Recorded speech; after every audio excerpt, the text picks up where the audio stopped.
Bueno, pues buenos días. Quería empezar trasladando el pésame del Grupo Parlamentario Popular a los familiares de los 4 jóvenes madrileños que fallecieron lamentablemente este fin de semana en esa carretera en Cantabria.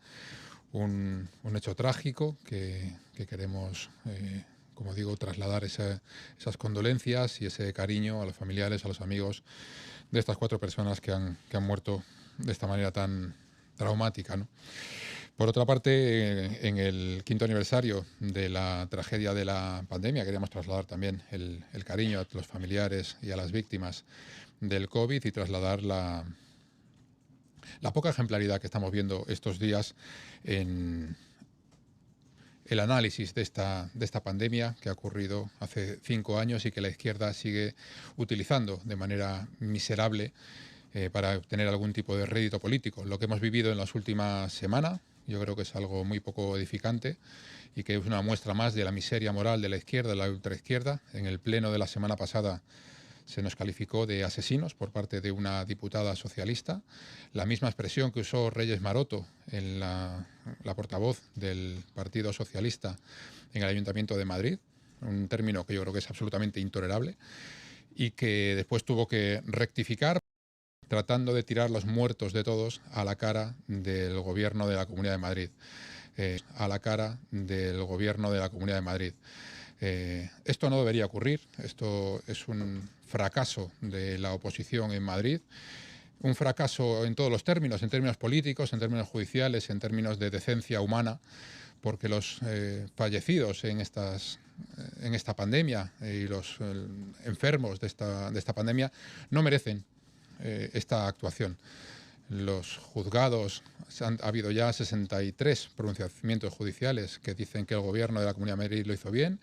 Los madrileños entienden que el gobierno de la Comunidad de Madrid actuó correctamente y eso lo hemos visto en las elecciones del 21 y del 23, donde pasamos de 30 a 65 y después a 70 diputados, avalando los madrileños la actuación de Isabel Díaz Ayuso, y son actuaciones que hemos tenido que recuperar y hemos tenido que recordar esta semana. Cómo la Comunidad de Madrid fue la primera en despertar, cómo fue la primera en tomar medidas contra la pandemia, cómo fue la primera en cerrar residencias, cómo fue la primera en cerrar colegios, cómo fue la primera en advertir al Gobierno central de la necesidad de tomar medidas urgentes como el cierre de Barajas, y cómo el Gobierno de Sánchez estuvo paralizado durante los primeros compases de la pandemia, y eso seguramente contribuyó a hacer que fuera mucho peor, ¿no? Los cánticos, el 8M en ese infectódromo que se convirtió esa manifestación que a toda costa tenía que celebrarse, hizo que la pandemia fuera peor que en otras ocasiones, y ahora lo que estamos viendo es una utilización miserable de la izquierda 5 años después.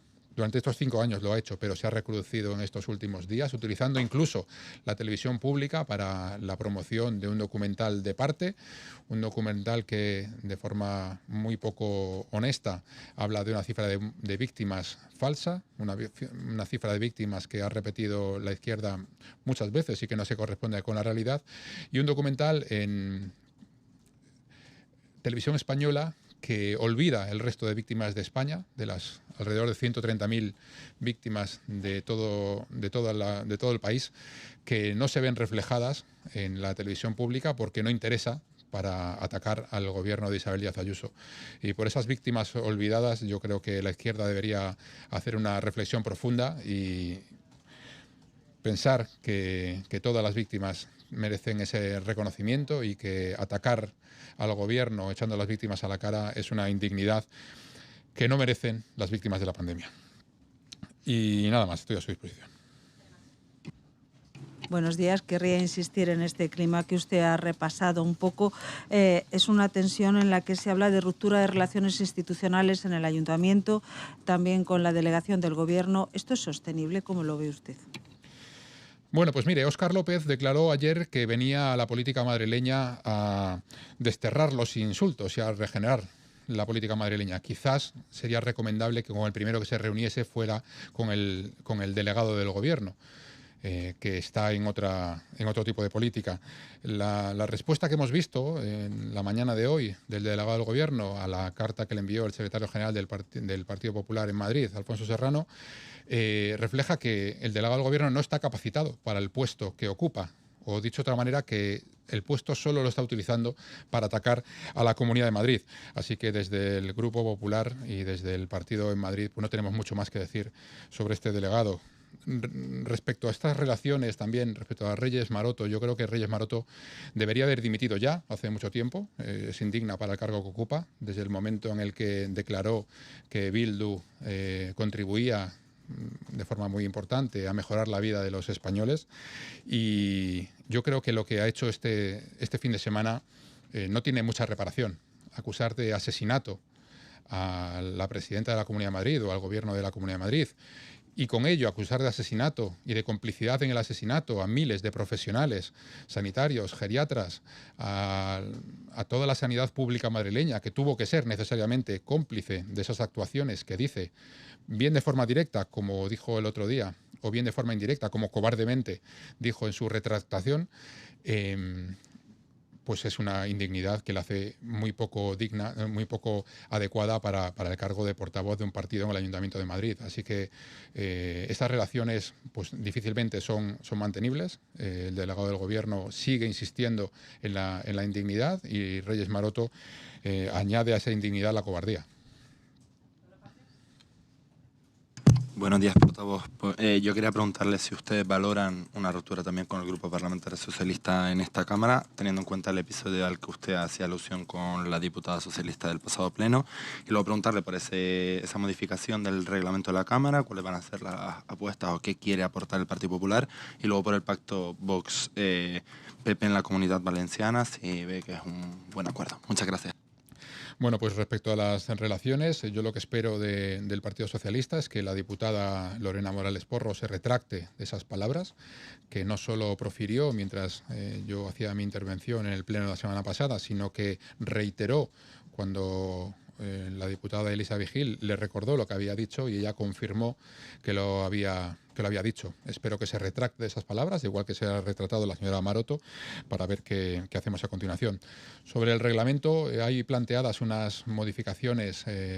Yo creo que todos los grupos estamos de acuerdo y que van a plantear la mesa de la Asamblea. Durante esta semana pues vamos a poder aportar, con ese texto que recibamos, pues algunas aportaciones extra y veremos en ese grupo de trabajo que se va a crear si hay alguna modificación añadida, ¿no? Lo que primero queremos hacer es que se modifique el reglamento con aquellas cuestiones que todos estamos de acuerdo para que haya una modificación rápida, y luego veremos si hay más modificaciones en las que tengamos que hacer un debate más profundo, pues que con un grupo de trabajo pues se pueda constituir y se pueda hablar con más detenimiento. Pero será importante que las cosas que ya estamos de acuerdo pues las saquemos rápido para el mejor funcionamiento de esta Cámara.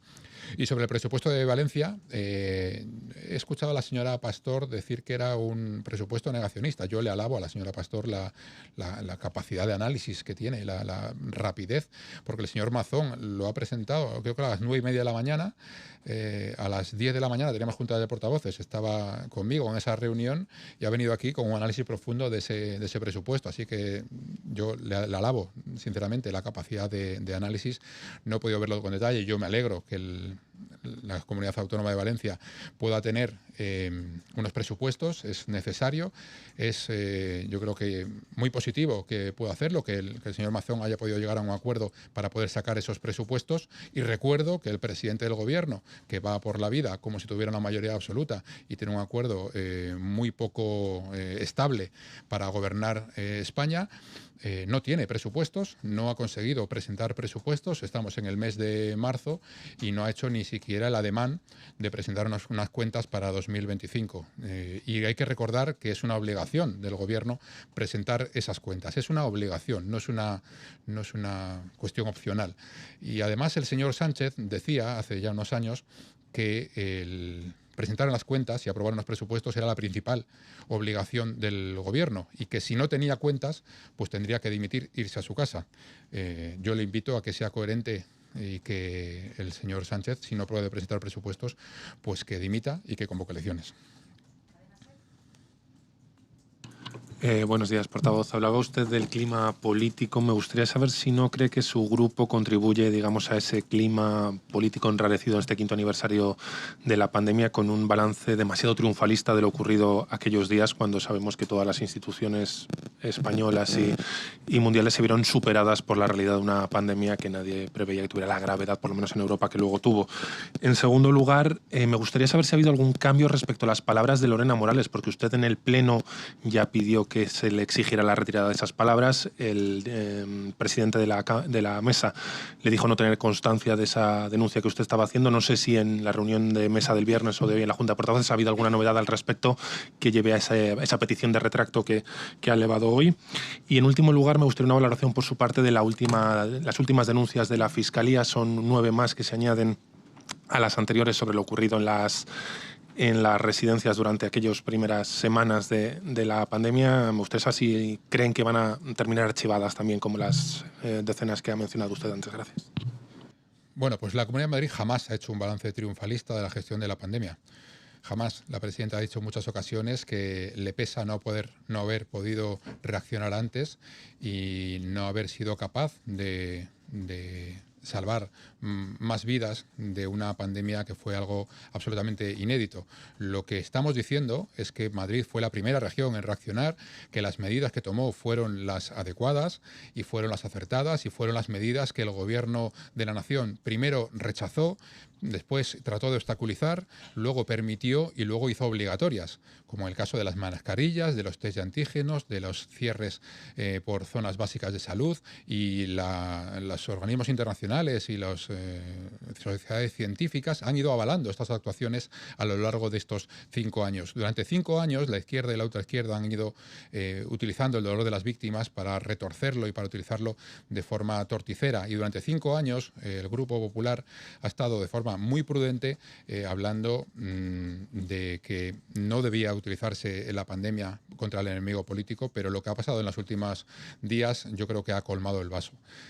No es razonable que 5 años después se siga mintiendo con este descaro, y por eso estos días hemos tenido que responder con la verdad, con los datos, y denunciando cada una de las maniobras de miseria moral de la izquierda y la ultraizquierda. Así que jamás se hizo un relato triunfalista, pero desde luego hay que reconocer lo que hizo cada uno y lo que dejó de hacer cada uno. El hecho que debe pesar al gobierno de Sánchez es haber dejado abierto Barajas cuando se sabía que era por donde estaba entrando el virus con fuerza, de haber permitido las manifestaciones como las del 8M, que fueron un auténtico infectódromo en el centro de Madrid, y de haber permitido, haber minusvalorado la importancia de esta pandemia, haber desoído las alertas de la Organización Mundial de la Salud, que lo hicieron en el mes de enero, en el mes de febrero y a principios del mes de marzo, y hasta que la Comunidad de Madrid no empezó a tomar medidas, no hizo absolutamente nada. Hizo todo lo humanamente posible y así ha sido reconocido por los procedimientos judiciales. Lo que ocurre con la Fiscalía es que ha sido tomada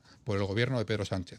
El fiscal general del Estado, hoy leíamos la noticia, ha tomado el control de los casos de corrupción que tienen que ver con el gobierno de Sánchez.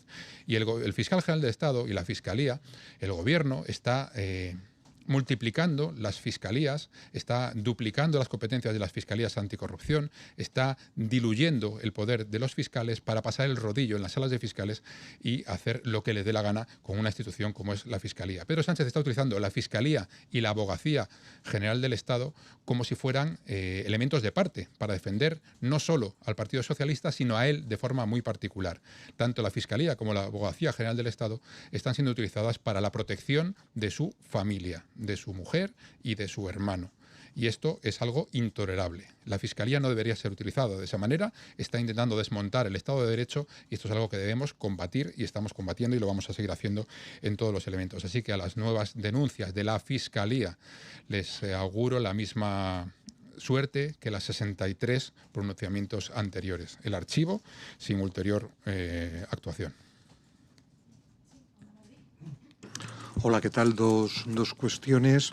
La primera es La portavoz de Más Madrid se acaba de mostrar confiada en que mañana la mesa del Congreso, pues con las modificaciones que se le pidieron los letrados y la propia mesa, pues apruebe esa comisión sobre inversiones sanitarias que iba enfocada a pedir la comparecencia, entre otros, de la presidenta Ayuso. Quería saber qué expectativas tienen ustedes al respecto y en relación a la posible modificación del reglamento aquí en la Asamblea, ¿cuáles son los aspectos fundamentales que consideran ustedes que se deben o se van a llevar a cabo en esa modificación? Gracias. Bueno, pues respecto a la comisión en el Congreso, esto es una respuesta a la falta de éxito que tienen en la Comunidad de Madrid, lo que está utilizando Más Madrid y lo que está haciendo Sumar, Yolanda Díaz y Mónica García, es utilizar el Congreso de los Diputados como ariete de oposición al Gobierno de la Comunidad de Madrid. Es una vergüenza que utilicen el Congreso de los Diputados, las Cortes Generales, para atacar a un rival político de una administración inferior como es la Comunidad de Madrid. No creo que tenga ningún éxito esa comisión en sus actuaciones. Es una comisión absolutamente prospectiva. No hay ninguna evidencia, ninguna razón para hacer una comisión de ese tenor, y lo que van a conseguir simplemente es un escaparate, van a intentar conseguir un escaparate para hacer política contra la Comunidad de Madrid, viendo que son incapaces de ganar en las urnas. Lo que quieren es hacer mucho ruido para empatar. No le ha importado ni a Mónica García, ni a Yolanda Díaz, ni a Manuela Bergerot la corrupción que cerca al gobierno del que forma parte. Nunca han intentado saber qué pasa con las mascarillas, con los casos de las mascarillas que afectan a 8 ministerios.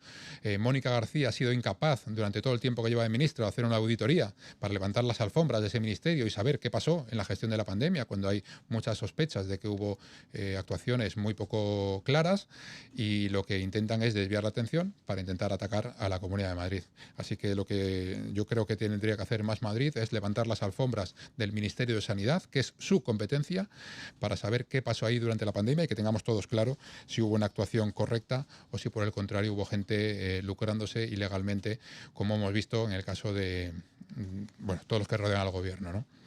Y sobre el reglamento, bueno, pues vamos a verlo. Como le digo, la primera propuesta es una propuesta de los letrados para introducir en el reglamento cuestiones que ya están aplicándose a través de resoluciones interpretativas y otros mecanismos en esta Asamblea. Son cuestiones más técnicas, y durante esta semana pues veremos los grupos si hacemos alguna aportación adicional. Lo que insisto es que esta primera reforma del reglamento tiene que ser algo que estemos todos de acuerdo, con lo cual creo que no debería haber muchas aportaciones extraordinarias a lo que ya proponen los servicios de la Cámara. Pues muchas gracias.